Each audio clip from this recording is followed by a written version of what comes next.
Those are some things to think about along the topic of saltwater flooding. And then you probably know there was a hurricane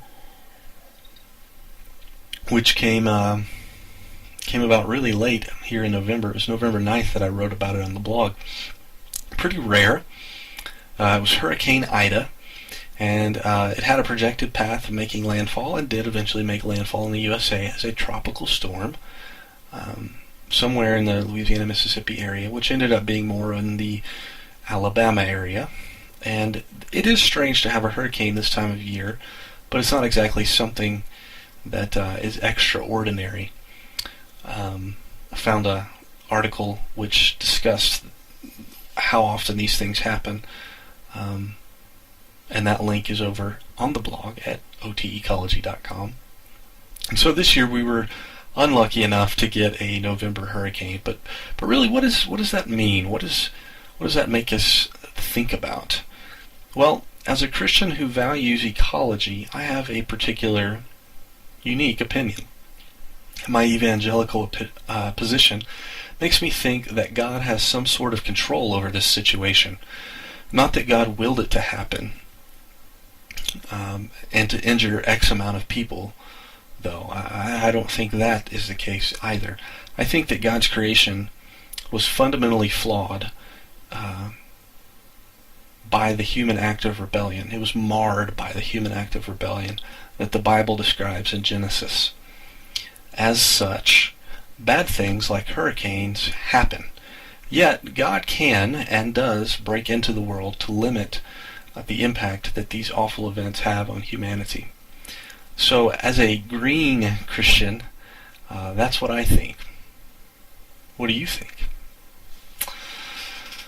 Moving along to the last post that I wanted to get to today, I found I had to do a lot of reading in one of my seminars on 2 Samuel 14. It deals with the Tekoite woman, and in doing that I found some interesting pictures of the region of Tekoa on the internet, one of which is on the blog, and one of which I am trying to find right now, and it is... It is right here. So you can see kind of the region of Tekoa there. Now, this is an exercise in gap filling, something that you might read about in Robert Alter's book, The Art of Biblical Narrative, maybe Meyer Sternberg's book also, but that's kind of what this exercise is doing. I think it has everything to do with how to read Old Testament narrative. So I'll just read you the text of the New American Standard Bible from 2 Samuel 14, 1 through 17. Now Joab, the son of Zeruiah, perceived that the king's heart was inclined toward Absalom. So Joab sent to Tekoa and brought a wise woman from there and said to her, "Please pretend to be a mourner, and put on mourning garments now. And do not anoint yourself with oil, but be like a woman who has been in mourning for many days. Then go to the king, and speak to him in this manner." So Joab put the words into her mouth.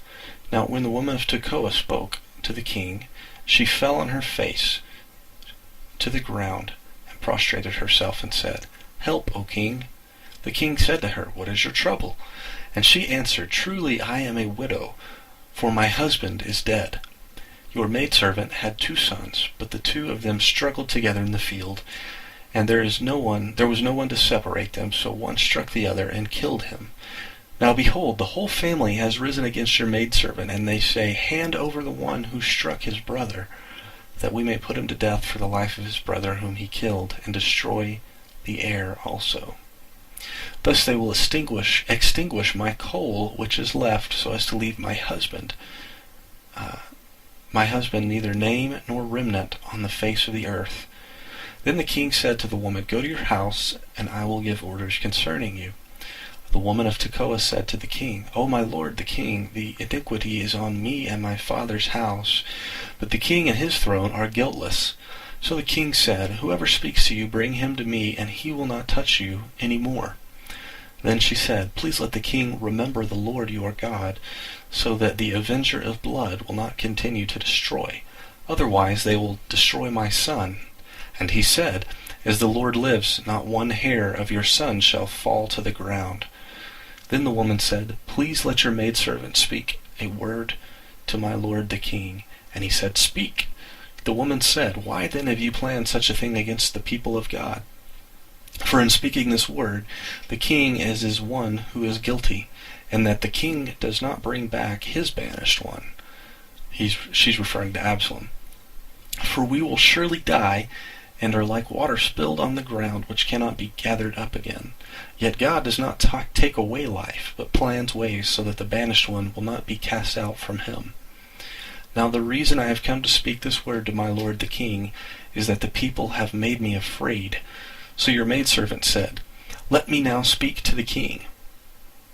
Perhaps the king will perform the request of this maidservant, for the king will hear and deliver his maidservant from the hand of the man who could destroy both me and my son from the inheritance of God.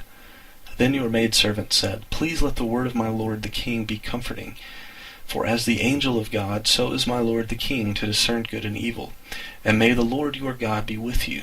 Then the king answered and said to the woman, Please do not hide anything from me that I am about to ask you. And the woman said, Let my lord the king please speak. So the king said, Is the hand of Joab with you in all this? The woman replied, As your soul lives, my lord the king, no one can turn to the right or to the left from anything that my lord the king has spoken. Indeed, it was your servant Joab who commanded me, and it was he who put all these words in the mouth of your maidservant. In order to change the appearance of things, your servant Joab has done this thing. But my lord is wise, like the wisdom of the angel of God, to know all that is in the earth. Then the king said to Joab, Behold now, I will surely do this thing. Go therefore, bring back the young man Absalom. Joab fell on his face to the ground, prostrated himself, and blessed the king. Then Joab said, Today your servant knows that I have found favor in your sight, O my lord the king, and that the king has performed the request of his servant. Now instead of being confronted by a prophet with a message that he is to follow, David in this story is confronted by a woman.